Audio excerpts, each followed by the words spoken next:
Matthew 8. When Jesus had come down from the mountain, great crowds followed him. And there was a leper who came to him and knelt before him, saying, "Lord, if you choose, you can make me clean." He stretched out his hand and touched him, saying, "I do choose. Be made clean." Immediately his leprosy was cleansed. Then Jesus said to him, "See that you say nothing to anyone, but go, show yourself to the priest, and offer the gift that Moses commanded as a testimony to them." When he entered Capernaum, a centurion came to him, appealing to him, and saying, "Lord, my servant is lying at home, paralyzed in terrible distress." And he said to him, "I will come and cure him."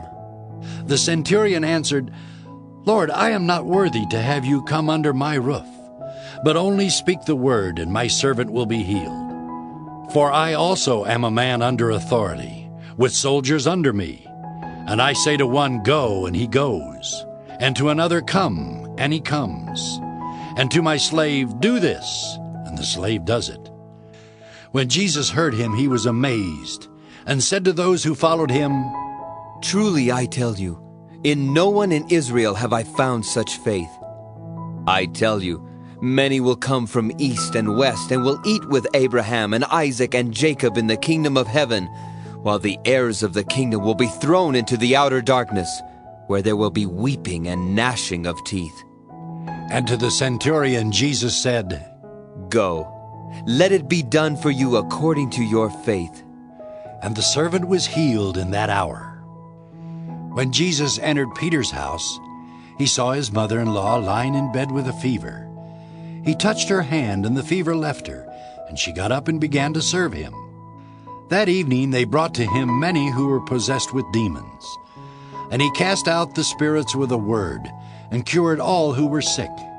This was to fulfill what had been spoken through the prophet Isaiah. He took our infirmities and bore our diseases. Now when Jesus saw great crowds around him, he gave orders to go over to the other side. A scribe then approached and said, "Teacher, I will follow you wherever you go." And Jesus said to him, "Foxes have holes, and birds of the air have nests, but the Son of Man has nowhere to lay his head." Another of his disciples said to him, "Lord, first let me go and bury my father." But Jesus said to him, "Follow me, and let the dead bury their own dead." And when he got into the boat, his disciples followed him. A windstorm arose on the sea, so great that the boat was being swamped by the waves, but he was asleep. And they went and woke him up, saying, "Lord, save us, we are perishing." And he said to them, "Why are you afraid, you of little faith?" Then he got up and rebuked the winds and the sea, and there was a dead calm.